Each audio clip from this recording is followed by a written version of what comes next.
President Bola Ahmed Tinubu's letter to the Senate on Friday asking for legislative approval to initiate military action against Niger Republic over the coup d'etat in that particular country threatened to raise the stakes in an already dangerous game. But the apparent de-escalation of the situation following that statement by ECOWAS chiefs of staff and the move to embrace dialogue may have provided a wider avenue for reconciliation.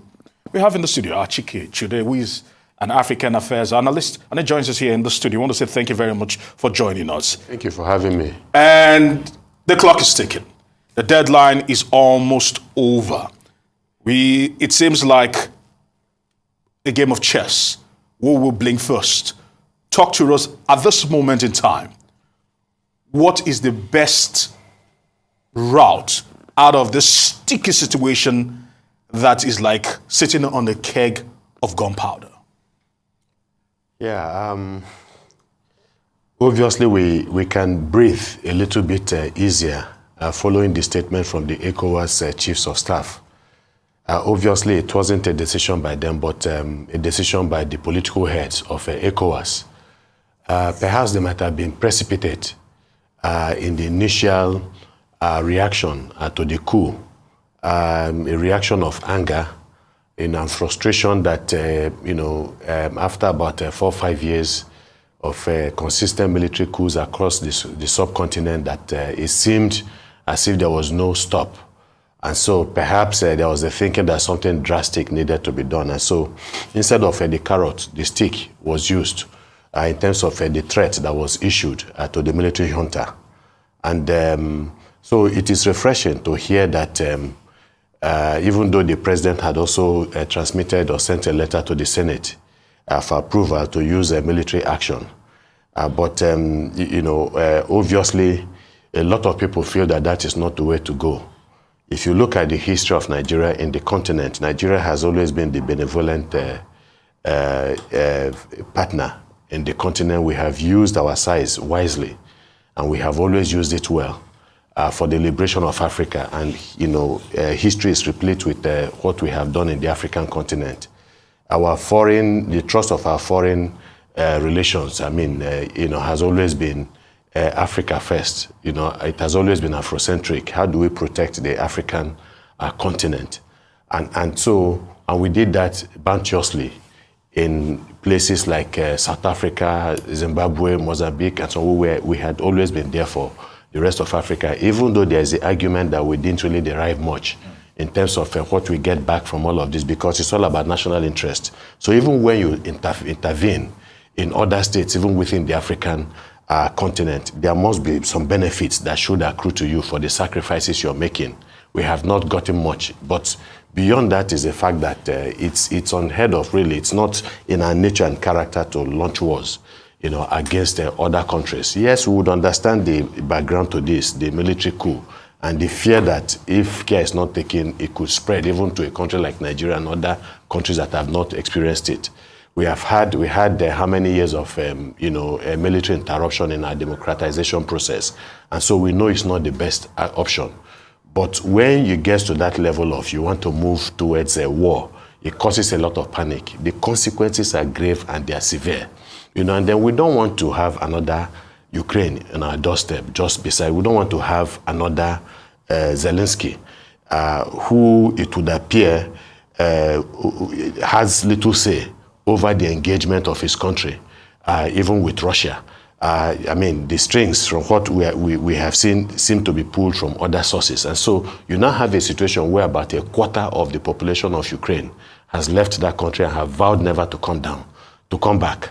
You have 6 million, refugees displaced. You have 8 million, that's outside of Ukraine, 8 million internally displaced. So all of this is grave consequences. And, when you get into even the nitty-gritty of this discussion, you realize that no country will come out unscathed. Nigeria will be bruised badly. Niger will be bruised badly, and other forces that might go into Niger, either to protect or to remove the regime in Niger, will be badly bruised. And so it's something that I think more diplomacy ought to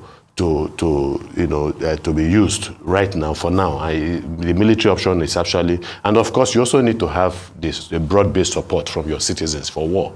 Because if you look at, what happened, the Korean War, for instance, and all the other wars America fought, eventually America was essentially defeated, for instance, in the Korean War, because the tide of public opinion had turned straight, massively against the American, military establishment, against the American government. And so even the military themselves, seeing the criticisms of their actions or heroic actions in Korea, became despondent that even their own people are not supporting them. So you need that kind of support. And I am very sure at this particular point in time that Nigeria, I'm talking about my country right now, that the president and the government do not have that kind of support that is needed to take a country to war.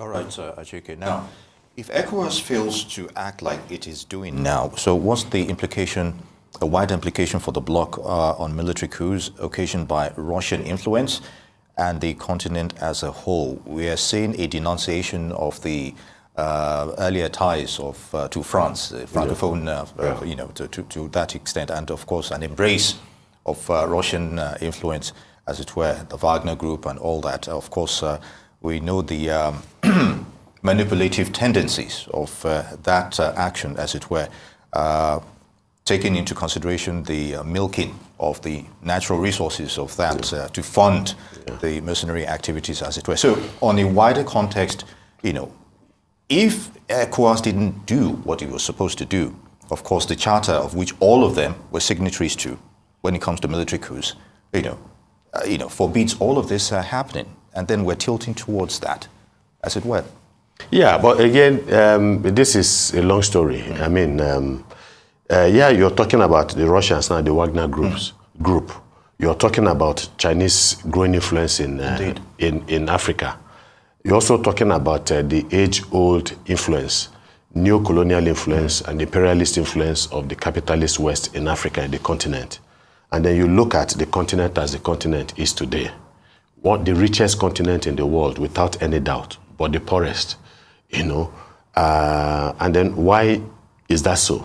So it would mean that our interactions in the past, all of these years with the West, has not really availed the continent of much needed succor that comes from the strength you have from your resources, both human and natural, resources. So the implication is that that experiment has not worked in so many ways. The continent is heavily indebted. In most cases to the West. Now we're going east, we are borrowing, and we're also indebted.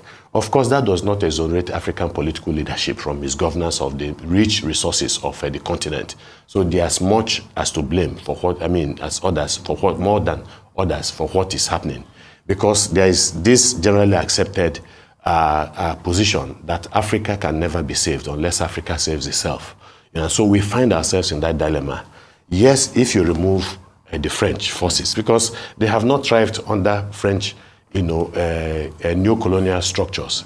If we've had relationship with other, countries, foreign countries, Portugal, parts of, Africa, and of course the British, with Nigeria and Ghana and some other countries, and then you now have the French. I think the relationship with the France has been the most toxic because of the neo-colonial structures that they have put in place that have, torn at the fabric of some of these countries, and obviously it has become unsupportable. And so that sentiment against, the French has grown over the years, and has also led to this. That is not in any way to say that these military people that are in charge are not military adventurers, that they're not there to benefit also from the resources of the state, because we have not until, we see what happens going forward.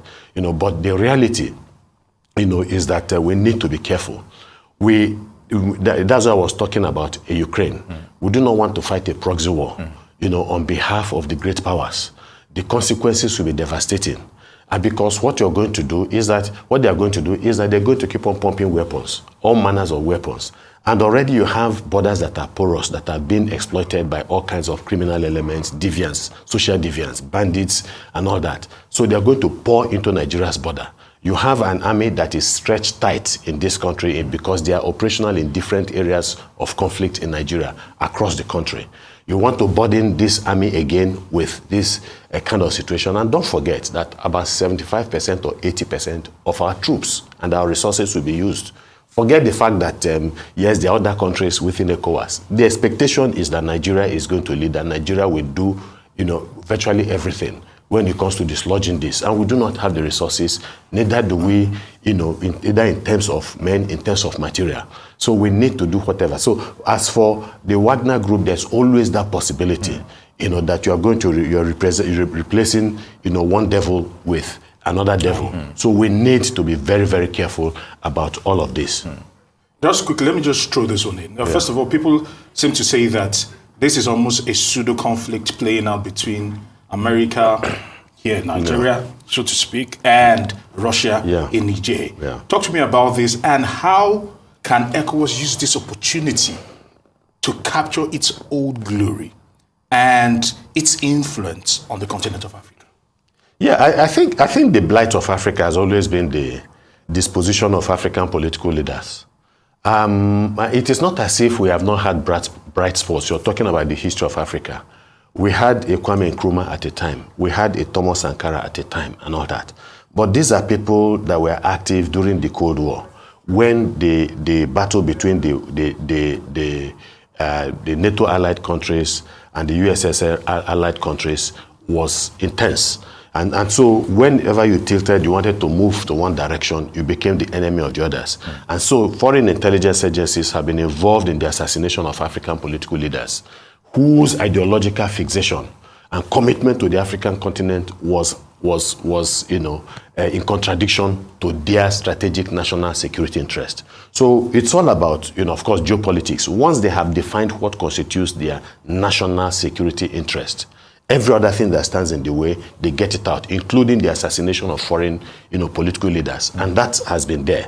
And that was why, Gerald Ford, Ronald Reagan, and I think Jimmy Carter, at a time had to issue executive orders to stop American foreign, agents like the CIA from assassinating foreign, political leaders. That has always been how important this has been.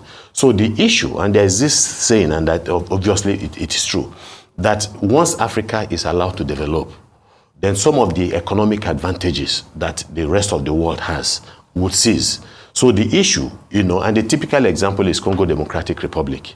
From the moment of independence, when they realized the direction that Patrice Lumumba was going, Mobutu Sese Seko was used as a prop, to get him out of the way. And then we have seen what has happened in the Democratic Republic of Congo. The richest country, one of the richest countries in the world, has never known peace for one day. You go into, the DRC, for instance, in the forests of the DRC, there are airstrips where foreign planes just come in, take away, after creating crisis in that region with the various militias. So these are some of the, and so what do we do, in Africa? I think we need to take the advantage of the fact that everybody wants to have a piece of pie in Africa. And so you have to look for a way to be able to play one against the other. Africa obviously is the beautiful bride. About 55% of arable land in the world is Africa. Yeah. Then, cobalt, coltan, and all the other major mineral resources in the world are from Africa. So the African leadership, and I think it has to do a lot with the leadership, the ability of the African leaders to understand the dynamics that are playing out in the continent and what they need to do, to be able to confront this. It will take a lot of bravery and courage, but it is something that can be done if Africa can get together. So we don't need, and perhaps we need to use this issue of the coup in Niger to look for a way for West African countries, maybe using the diplomatic, angle to look for a way of not just resolving it, but asking themselves, how do we move forward? We need the only antidote to coup, it's not invasion of another country, it is good governance. It's as simple as that. Take away the basis of the reasons that the military coupists, these military adventurers are using, as a basis to stage a coup, and it becomes practically impossible for them to be able to do this. So when you talk about ECOWAS and the rest, there's an African, a president within ECOWAS that has been in power for 18 years. The father was in power in his country for about 36 years. Today, he's one of those promoting democracy. So it is the hypocrisy that people are talking about, but that is not to say that we have to allow, this coup. Oh, all right, Achike. Now, do you think North African countries, especially Libya and Algeria, will be sympathetic to Nigeria's military takeover? And of course, they have their own internal strife, as it were. Libya has Khalifa Haftar and his cohorts doing their thing, and warlords, and of course Algeria too has its own internal issues, as it were. So, being military and No, it's good you're asking this question, because that would naturally bring you to Sudan, that's having all manners of crisis. Indeed. You have countries in the Middle East that have taken sides. You have the United States also that has sides. You have Turkey that has taken sides, and all that all over the place. So depending again on what they have defined as their interest, and so we need to have a way to be able to combat some of these issues, obviously.